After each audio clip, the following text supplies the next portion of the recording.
Hey everyone, I'm your host today. It's Nikki, and I'm here with Bees and Miso. And today we're going to talk about shoujo that teach us different types of lessons, whether that's literal lessons about maybe cooking or card games, or lessons about life, such as growth and maturity, or just lessons about friendship, or maybe even bad lessons. So yeah, we're really excited to talk to you guys today about that and talk about various different mangas. But first, we just wanted to try to update everyone on what's been going on in our lives.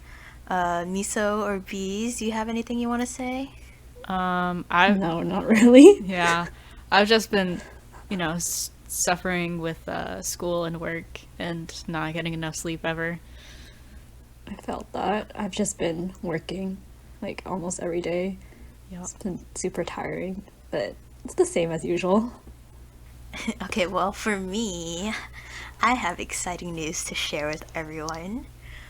So recently, it's really funny because I just laugh thinking about it. But recently, I decided to make a cardboard cutout of my favorite K-pop idol.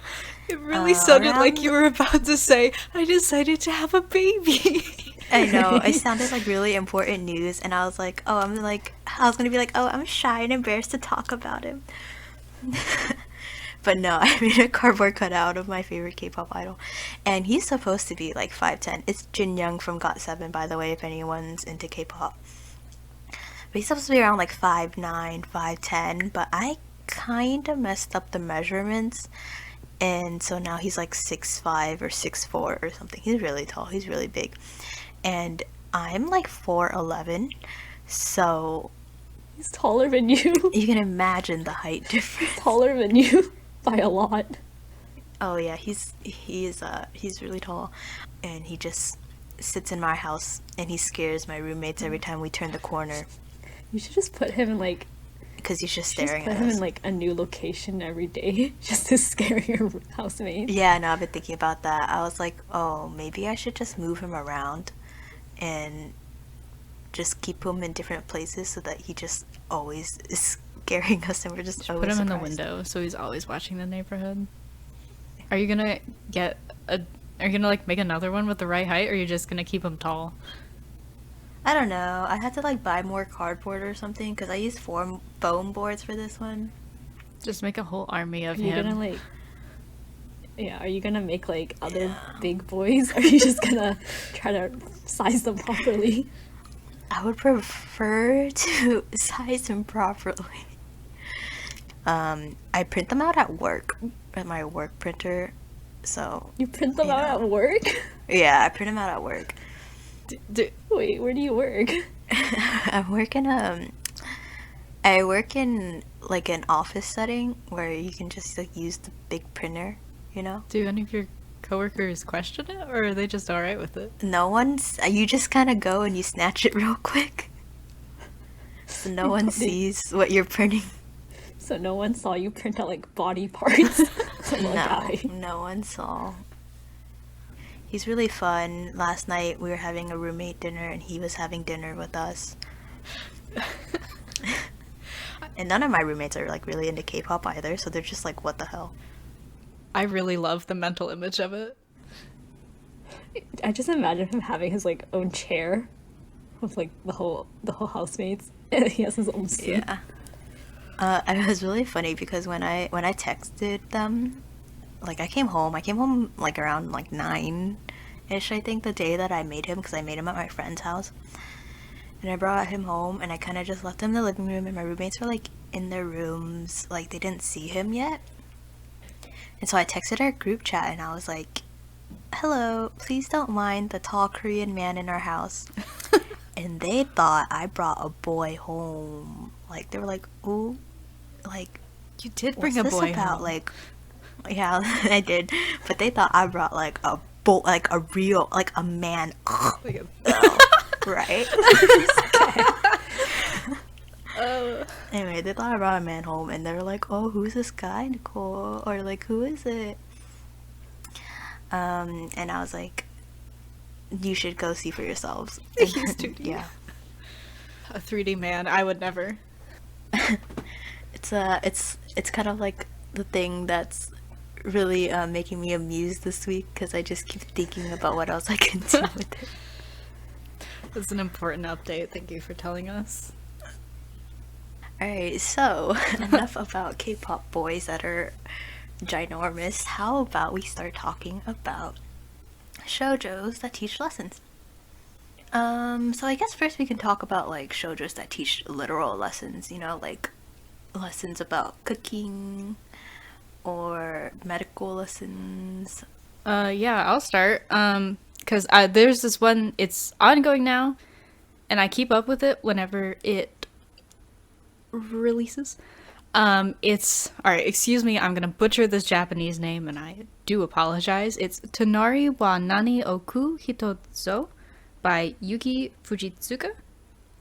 And it's about cooking, and every single chapter focuses on a different recipe. So it's 2 volumes. The first volume is completed. Two series. The first is completed. It was 3 volumes. The second is, the sequel is ongoing. But it is a shoujo with a romance, but it's mostly about cooking. Yeah, and every chapter has a different recipe, and the 2 characters cook the recipe together, or sometimes it's just one of them. And then at the very end, they have like a normal recipe card with actual pictures of it. Have you followed any of the cool. recipes? You haven't tried? Never I was tried. just about to ask, have you tried any of the recipes? No, because most of the time they're like way more effort than I want to put into making food. It's kind of I'm more of like six ingredients and we're like, good. was it Shokugeki no Soma? Of like those crazy recipes? Some of them are like pretty intense like that, but some of them are like, you know, just a couple ingredients to make a drink. Kind of depends. Switch it up. Desserts, meals, snacks. That's cool. Isn't like Yume Iro Patissiere kind of similar? I don't know if they had actual recipes. I feel like they did. It's been a while since I last watched or read it. But I think they had a lot of good like dessert recipes in it, or like they would teach you a lot of different like technical cooking skills as well too, which I thought was really cool. I don't know. I've never watched or read that a one. really long time. Yeah, it would make me crave sweets so much. Like I already really, really like pastries, and that show would make me want to eat so many pastries all the time. Yeah, it does make me hungry sometimes when I'm reading it. Have you guys watched or read Chihaya Furu? No, I have Yes. not. Watched it. I watched it and I love it. Yeah, I also really liked it. I feel like that's one of the closest things shoujo is gonna get to like a sports anime, you know? Wait, wasn't there that one? This is not shoujo at all. This is a joke, by the way. The one where the girls like were butt battle. I think I know what you're talking about. That's The sports, butt right? battling. I don't remember what it's called. It had its moment. They were like on a floating platform, and they just like butt battle each other to like last to stay on, right, or something. Fall into the I pool. didn't watch it, but I Yeah. did hear about it. Does it teach you anything? Does it teach you how to butt battle? I guess. I mean, I didn't watch it, but I'm sure it had some tips. It taught me that like You know how to max out your glutes. Is free considered a shoujo too? Does free teach you anything there's about swimming? anything technical about swimming in it. I mean, who's watching it for the plot well. though? There's probably 3 people in the world who have watched it for the plot. 3 It's a people. little too much. That's a lot. Don't you think? Okay, maybe 2. Okay, but I think Chihaya Furu is like pretty close to like a sports type anime, you know, where it's super dramatic and they're super serious about, you know, the club that they're in and they're recruiting members. And there's like experienced players and like newbies, and you'd learn a lot about Karuta. Like I didn't even know Karuta was a thing until I watched Chihaya Furu. Same. I like went and I looked up actual videos of people playing Karuta because I really wanted to see them play it, in real life, because it's something you don't really watch. Like, a lot of sports animes, like you'll see sports games casually every once in a while, so you're not interested in seeing how it looks real life because you know what it looks like in real life. But I don't casually see Karuta games, in real life, so I was really interested in that. I feel like it does actually a really good job of teaching Karuta to people who, like me and you, had no idea about its existence at all. Does a really good job of it. Mm-hmm. Yeah, and it does, and you learn, like, what are they? Are they poems, or are they, something like Japanese poems, right? Yeah. So yeah, you get to learn about those too, which I think are really cool. It's just an overall interesting concept that would center around that. But yeah, I think that's like one of the closest things shoujo is gonna get to sports anime, and like It's free that and shoujo. like free. There's a pretty big difference. Is free shoujo? I don't I'll know. Google it. I feel like It I could feel like be. it is. I mean, it was the main audience was for females, right? I feel like that was the target. I mean, I don't think they were from. I don't wish think they were that'd for be males. funny. I mean, free wasn't Yeah. that bad. It was pretty like fun to watch. Kind of reminds me of Run with the Wind. I don't know if either of you have watched it. No, I haven't. No, I don't think I have. It's a really good sports anime about a running club, a college running club. It's a sports anime that's college age, not high school, which I That's really new. appreciate. That's rare. Yeah, that's rare. Yeah. That's rare. And actually, it does a really good job of showing, because I really like this show. I really like this anime. I recommend anyone to watch it. It does a really good job of showing people struggling to balance an optional club with real life, searching for jobs and stuff. Ooh. Which is nice, because in real life, you have to do, like real life stuff. Look for jobs. You can't commit 100% to a club. Yeah. That's true. Unlike like animes, That's they always true. like commit their life to like a sport or a club, and there's like nothing outside of that. So that's nice to hear.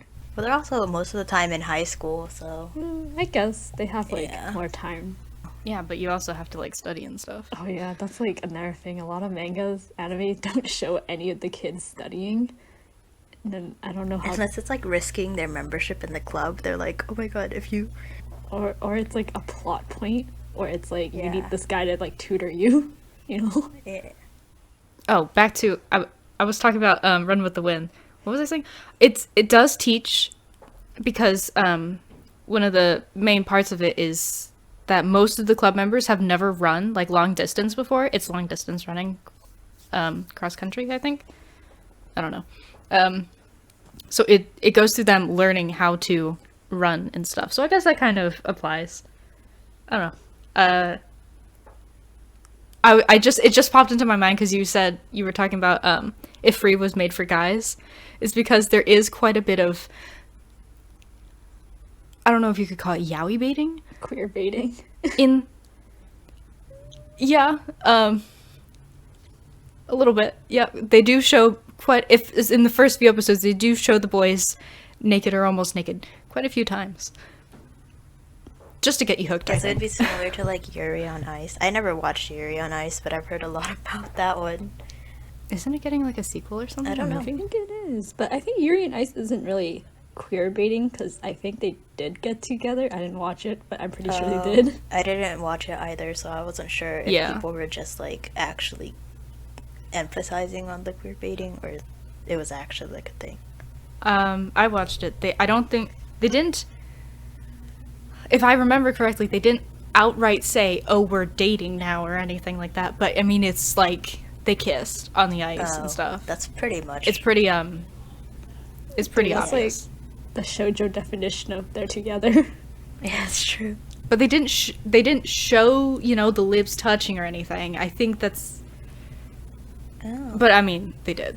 oh, interesting. I heard like the skateboarding anime, like it's called like Skate, I think. Oh, I think I But- heard about that. It's kind of new, Yes. right? Yeah, my friend was telling me how it's like either queer baiting, or it's gonna be like an actual like yaoi or BL. So that's interesting. that all these sports anime have some sort of queer baiting element.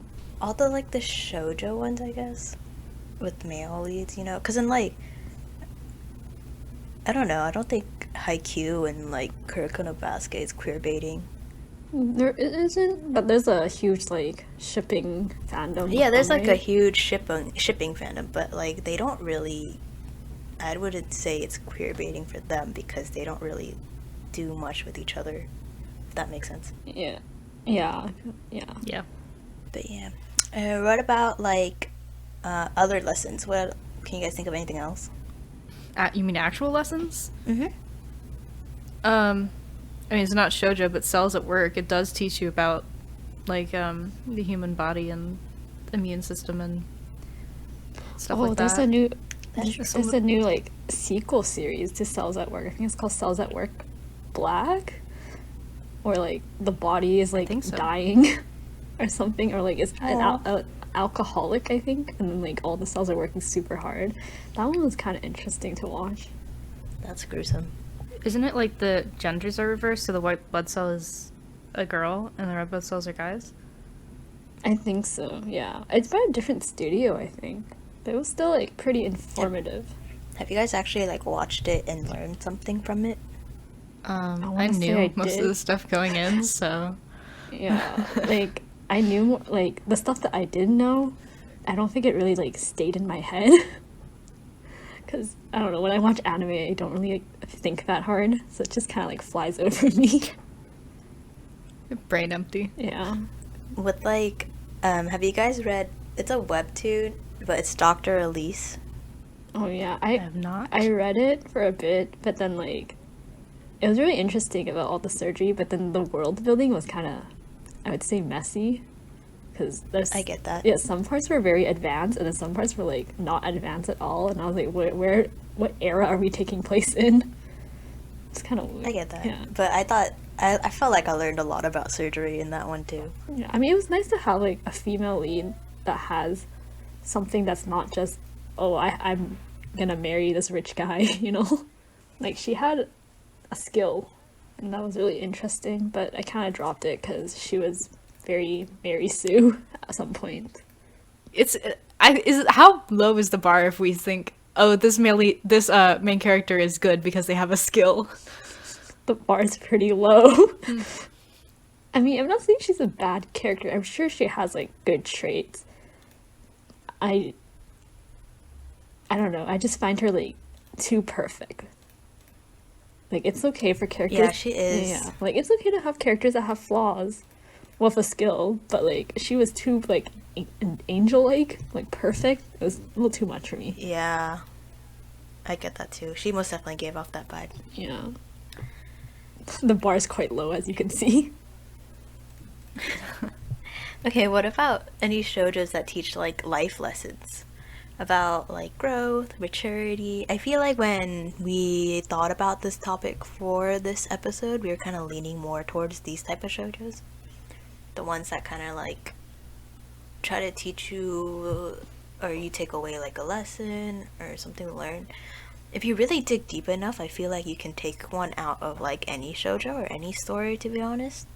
But I think there are some that do them exceptionally well or do them with the intention of kind of expanding on certain lessons. Do you guys know of any?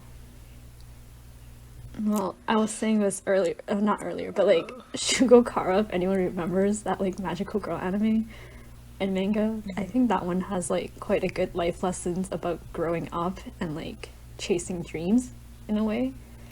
And I think it was a really good show for kids, like if you ignore the age gap, you know. If you just ignore the age gap, it had a pretty good like lesson. It's always the age gap. I think I feel like I read a lot of these and they all kind of have like similar storylines. Where have you guys read like Cat Street or Paradise Kiss? Paradise Kiss sounds familiar, but then I also don't remember it. It's pretty popular. Paradise Kiss was pretty popular. That one and like Gokinjo Monogatari, I think. those are by the same author. I forgot her name. I'm really bad at mangaka names, but basically, so for Cat Street and Paradise Kiss, both of them kind of follow this like lost like teenager. They don't know what to do. They come across a group of people that are like really free, kind of just do whatever they want, and they don't really fit in with society in a normal sense, and they kind of just grow together, learn how to chase their dreams together, gain confidence and growth. Those two stories are very, very similar, like it's super similar. And I think the ending, especially for Paradise Kiss, I won't spoil anything, but the ending especially was also super interesting. That kind of, it was really realistic in a sense. I think those are two mangas that are really good at that. Yeah, I feel like, I don't know, a lot of shoujo's life lessons, it's very hard to like just pinpoint what exactly it's trying to like teach me about, or like any of that, because I feel like a lot of them just do a lot of teenage exploration and like emotions. I most definitely think there are some that do them like a lot better than others, you know. Yeah, definitely there are a lot that teach pretty bad lessons when you actually like look at it, like you take a step back and you look at it too. I remember I watched have you guys watched like Aishiteruze Baby or Kodomo no Omocha? No, Don't think so. I'm a fake shoujo fan. I didn't watch them. Okay, for those, I think they both have it's a bigger part in Kodomo no Omocha, but they talk about like child abuse, or at least in Aishiteru's Baby, there was most definitely an episode where it was very explicit on child abuse that was happening in like someone's home. And I kind of learned more about how child abuse is viewed in Japan because of how they portrayed it. Like, people would see it in the show, people would see it happen, but they wouldn't say anything. Because apparently in Japan, like, it's more of like, oh, that's not my business, I shouldn't pry, like, maybe I'll say something, but, like, they're not gonna call Child Protective Services.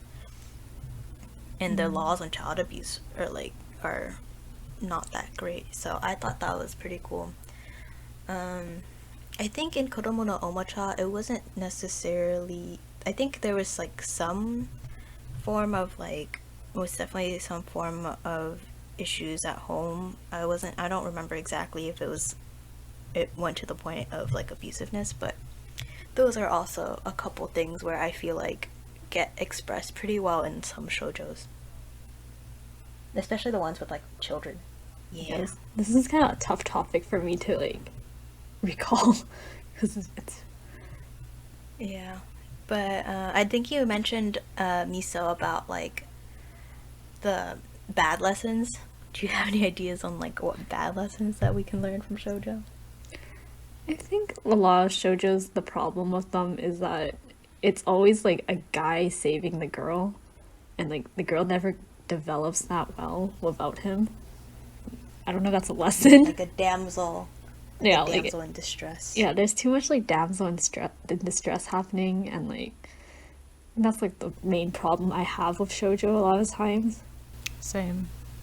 There's a lot of like toxic relationships or like toxic things that happen too.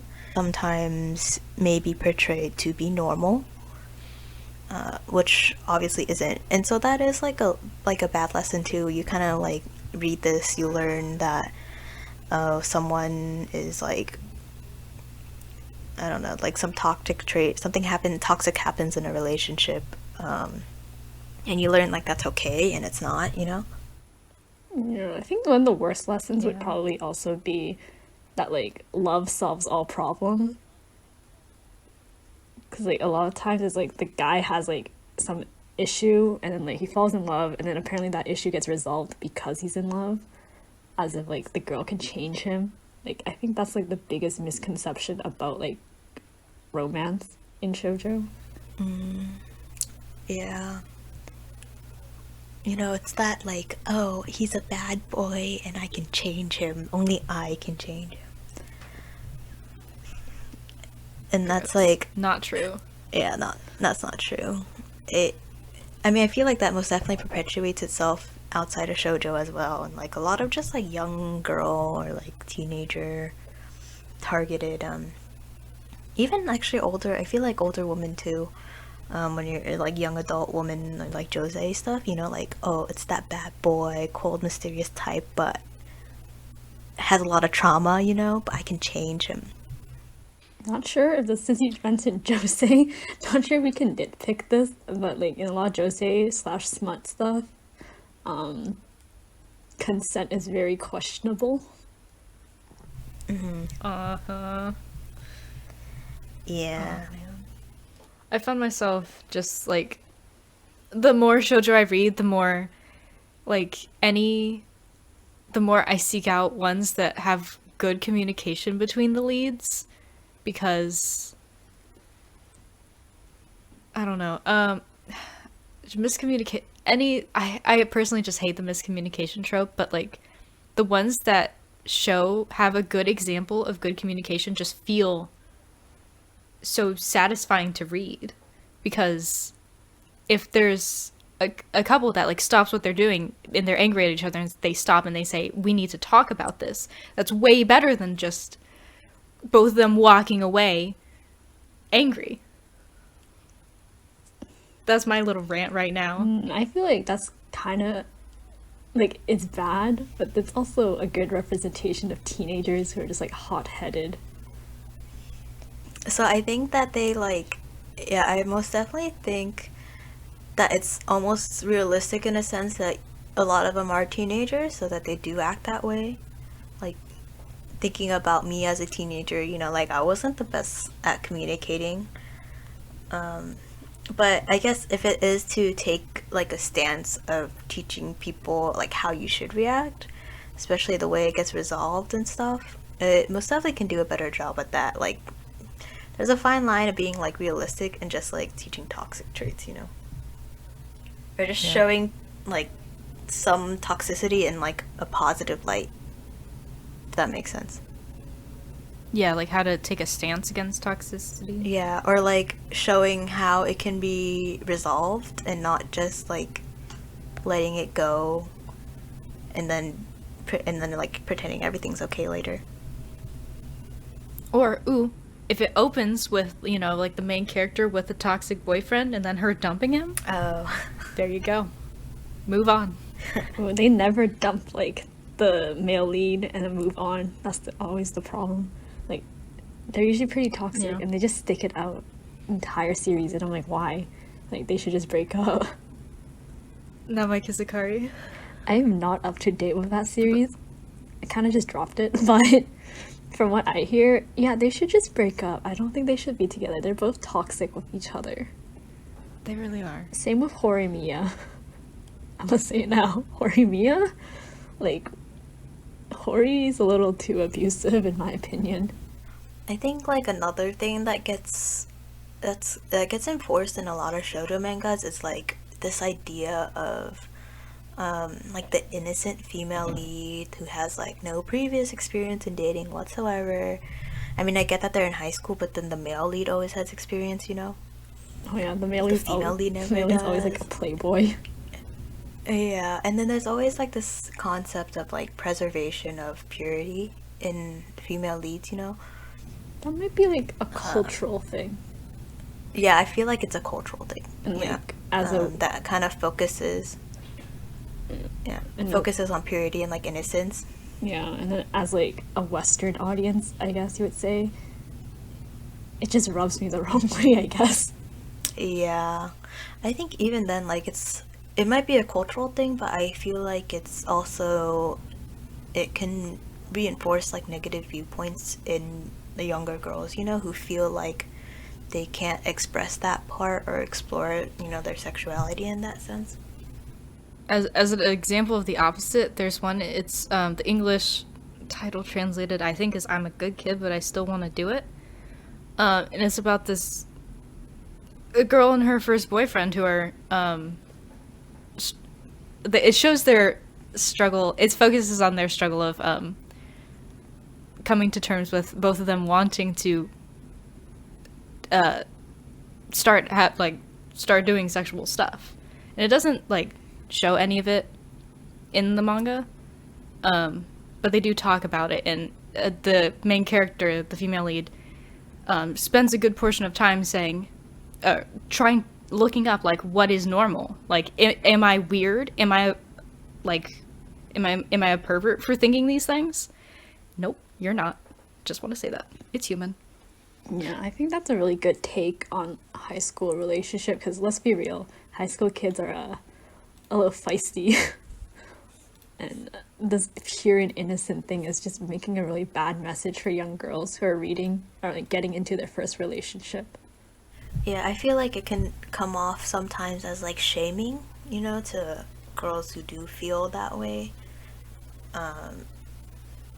Or like who want to explore their sexuality or things like that. It can come off as shaming, as like, oh, you shouldn't like be having sex, or like be having sex with multiple guys, or like having sexual experiences. Like the idea that you have to like remain pure for like your husband or boyfriend, that kind of idea too. Sometimes it could get reinforced in that way. If you do that stuff, being viewed as like tainted, or like a slut, or like a delinquent, Yeah, it definitely builds into like internalized like misogyny. Because like if you think about sex and all this stuff as a female, you're not normal, and like you basically get slut shamed. And Japan is actually like, if you look up, there's like Dimensions of Culture by like Hofstede, and he brought up like a lot of different points. One of them is like masculinity, how masculine a culture is or society is. And the way that he defines masculinity, I might be missing some points, but I think the general gist of it is basically kind of like how men and women are viewed, or like the opportunities men and women have, how are they equal, and how the responsibilities of them are viewed, like is there like a large separation of them. And I think I'm totally butchering it, but it's something along those lines.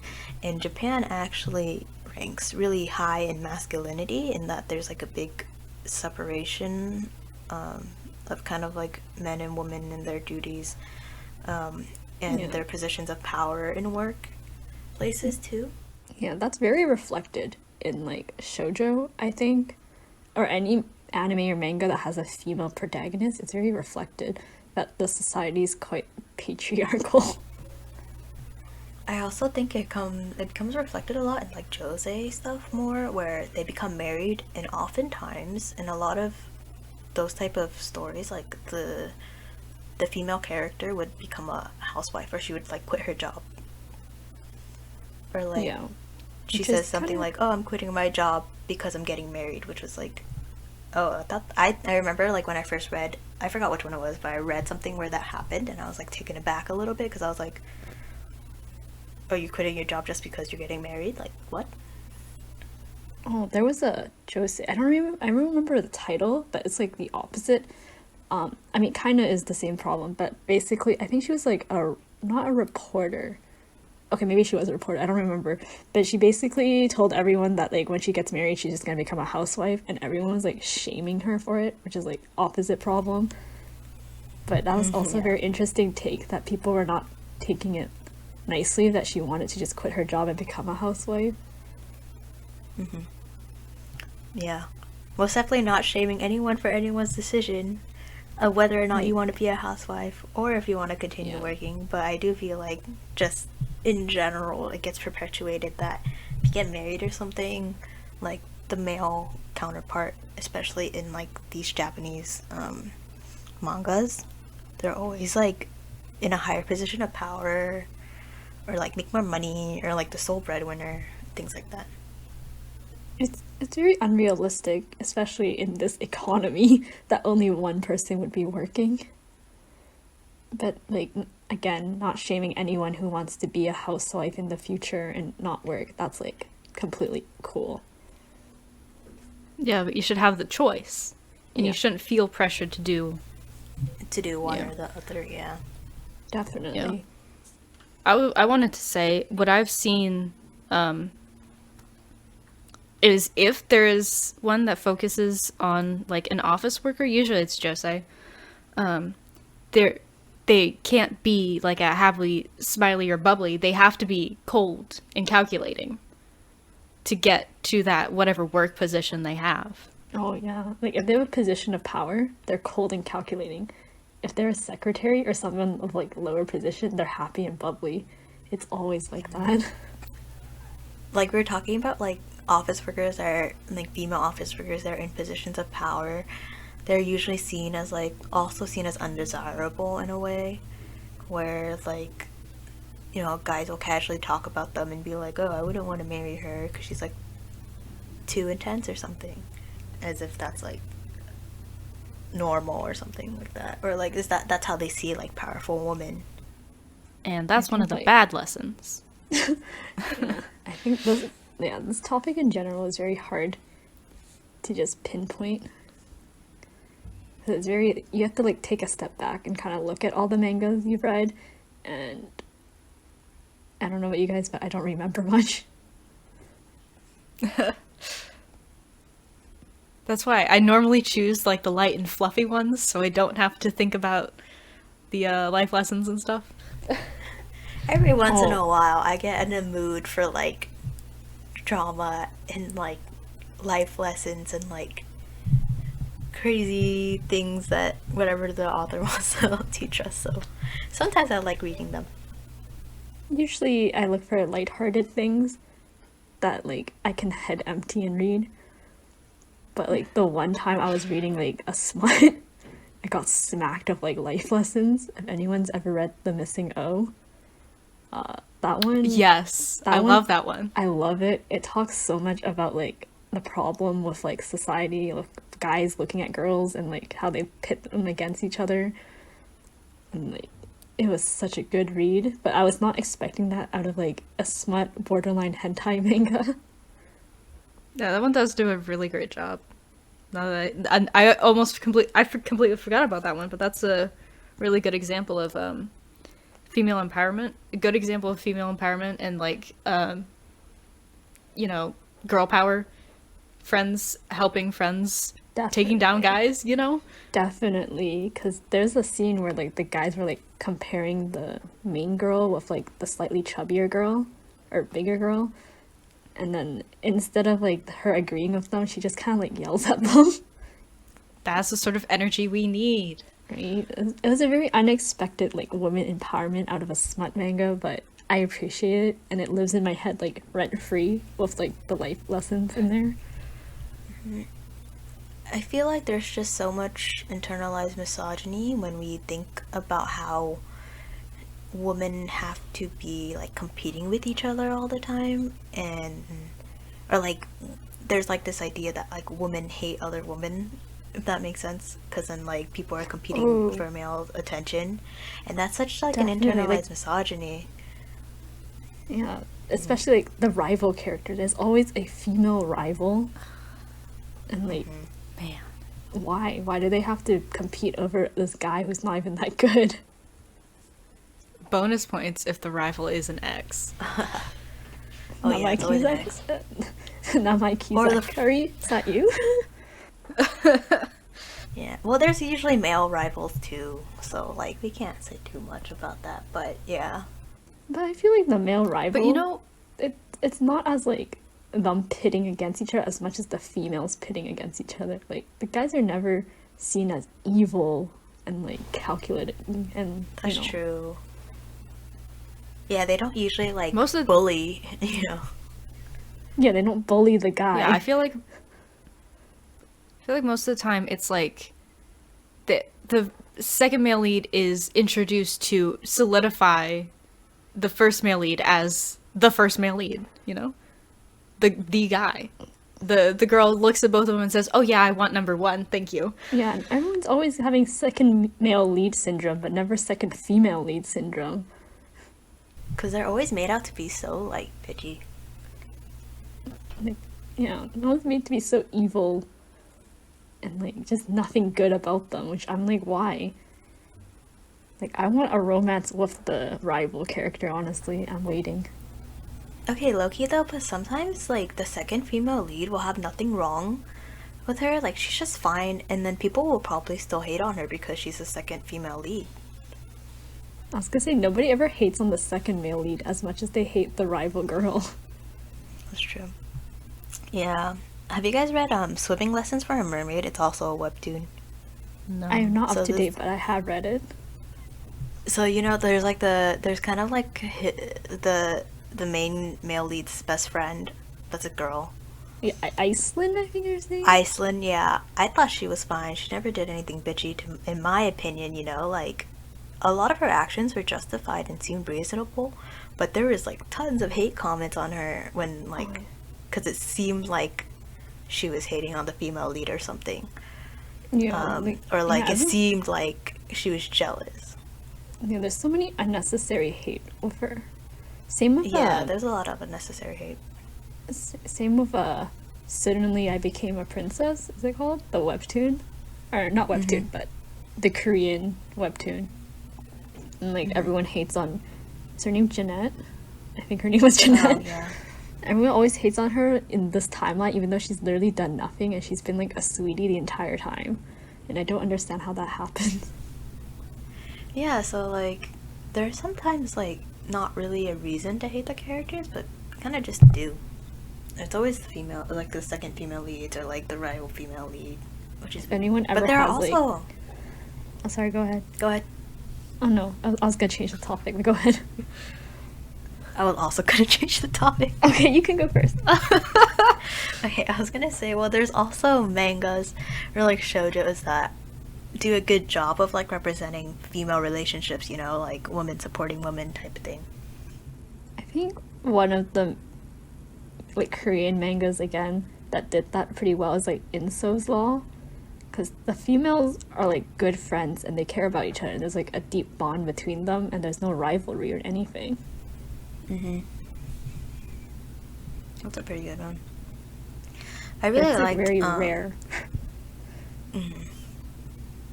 in Gaku and Alice, I really liked the bond between like Mikan and Hotaru, and how they Oh, were best yeah. friends, and how that developed too. Because I thought that was super cute, how they were really close to each Oh. other, and I think they developed pretty well too. Well, same with Mikan and I don't remember her name, but like the perm girl, the cat girl. Oh yeah. How like how she like really We'll likes just like call the her main Perm. guy, but even in the end they develop a friendship, and it's like there's not much of a rivalry later on, and it's kind of nice to see that instead of just her being evil and bad. That's true. There's also like there's a manga called Tomodachi. I'm pretty sure. It's been a long time since I read it too, but that just focuses mainly on like female relationships. That one was a little iffy to me as well, but Wait, why was I it think iffy? it was. I think it was like, if I remember it correctly, it was iffy because she would like she would date a guy, right? And she would date a guy, and then if the guy wouldn't be willing to like do things for her best friend, or like get along with her best friend as well, or like go on dates with them plus the best friend too, like be okay with the best friend third wheeling and stuff, then she would like dump him real fast. Or if like the best friend didn't like him, she would like dump him really fast. And it was kind Why of does it- weird. That's so weird. Yeah. I think it was a little weird. It sounds weird, but I think it got developed in a way that wasn't horrible. I don't remember, to be honest. I just remember it did talk a lot. It was mostly about, you know, female relationships. Like the romance was very second thought for it. That just reminded me of like this anime. Can't remember the name. It was about like a bunch of girls who kind of just discuss about sex, and like they're going through puberty, and it was all about them like talking about it and how it's like normal. And so I don't remember the anime name though. It kind of sounds familiar. I feel like I might have heard of something like this. Like, I really cannot remember. It was like they were in like a club together, and then one of the girls wrote like erotic fanfic or something.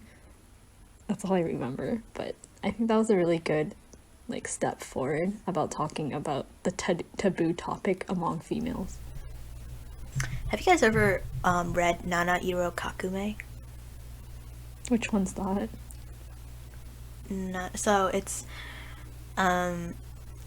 about this girl, these two friends, right? And you hate you really hate the so-called best friend because she's super super manipulative,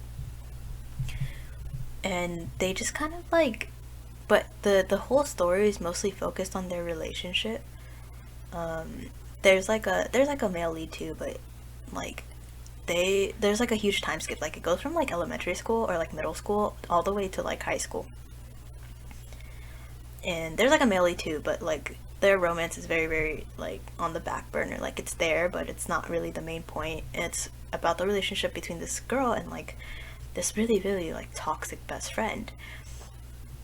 And she it's like a lot of ups and downs of like this girl trying to, the main lead Nana, she's like trying to figure out how to develop on her own, figure out what she likes, because like all throughout elementary school she wasn't following around like her so-called best friend and like doing everything she liked and not, you know, being herself and doing the things she liked herself.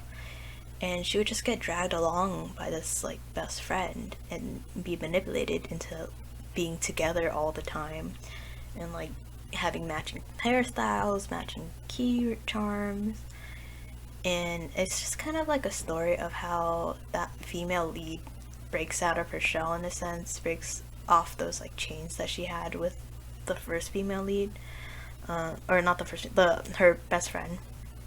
And she kind of develops her own personality in relationships with like other people as well, like other girls that she comes across. Yeah, it's a very frustrating manga. Anyone who's read it will know exactly what I was saying, because her best friend is like incredibly toxic. Like she's hella toxic. Yeah, I recommend it if you're into for some drama and just like if you want to be angry. But I think it's a very interesting read. Like it was very interesting.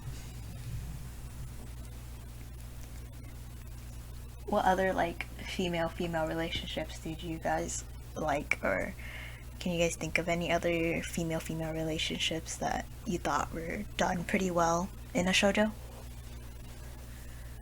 Honestly, I can't remember anymore because a lot of shoujos they have a best friend, but they're always put in like the back burner and you always forget about her. And then she shows up when there's a relationship problem. That's like the only reason they exist in a lot of shoujos. Yeah, I'm trying to think now, and the Missing O is the best example that I can think of. Yeah, Missing O had a really good friendship like cast, and like their bond was quite deep. There was like other life problems that existed outside of relationships, and they all talked about things outside of relationships as well, and it was kind of refreshing. Alright, is there anything else you guys would like to add to our discussion on shoujos that teach larger lessons or bad lessons, or how to cook? We've read a lot. It's just hard to pick out the lessons in all of them. And not all of them have really obvious lessons. Some of them are kind of, like, simple, I guess. A lot of them don't really have lessons to begin with, because it's just a simple love story, that guilty pleasure we all read. Yeah, well, I feel like if you really tried, you can get a lesson out of any of them, you know? Most definitely. But yeah, I think a lot of them are also really hard to sum up in like a sentence, or they'll teach multiple lessons. Like there's a lot to learn from some of them.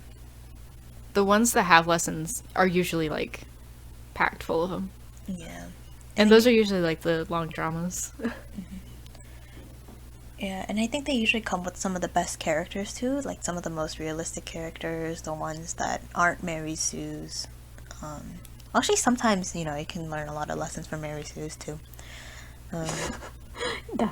Yeah, there's definitely lessons in every mangoes that can be like extracted from them, but it's hard to just like pinpoint it like this right now. In like Chara or Kara or whatever, or like even in, I think I remember in like Kaicho wa Meitama, like something bad, like there'll be like some character that has an issue and like they'll go solve it, and then there's always that like background music while she's like talking to them, and Yeah, the she's like saying monologue. like, yeah, she's like saying like, you think that all people are act this way because of like this trauma that you had, but people are actually good, and I'm actually good, and I trust in my friends, and like they'll say like something like that, and there's like a background music, and it's like da, da, da, da, da. Got, You like, guys know what I'm whiplash talking from, about? Yeah, I guess got like a whiplash from all the anime just like flashed into my mind with the same. You know what I'm like- talking about though, right? Yeah, I Yeah. know exactly what you mean. There's definitely Yeah, a so, lot like, of that. there's some that will like technically do a lesson with every arc or like almost every episode, like in Shigochara or like all those magical girl ones. Like there's usually a lesson in each episode. This is true.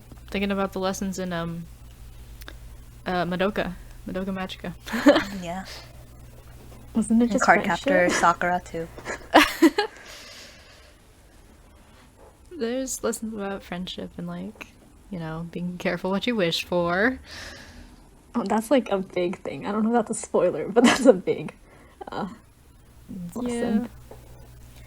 Well, I think that kind of wraps up our discussion on shoujos that teach lessons.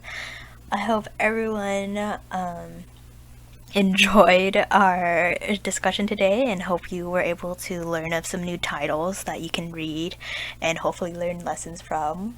I'm most definitely going to check out that cooking manga that B is mentioned, because I'm kind of interested. Like, I'm really interested in cooking now. I want to see what recipes they have. So yeah, tune in next time for our new episode, and check us out on Twitter and Instagram and TikTok. I think the TikTok is especially cool. You should most definitely go on our TikTok and like our videos, because I put a lot of time and effort into them. Yep, and our Twitter is at the Shoujo-Verse. What is the TikTok? It's into the same, I think. Shoujo-Verse. It is into the Shoujo-Verse. Yeah. Yeah, look us up on social media. Follow Yeah, us. look us up on social media. Follow us. Anything else you guys want to add? Like and subscribe. Just like and subscribe. Yeah, and we are available on multiple streaming platforms now, so. Which you are listening to right now on one of those. You can also like at us if you want to comment on something you want to hear about on Twitter, I guess.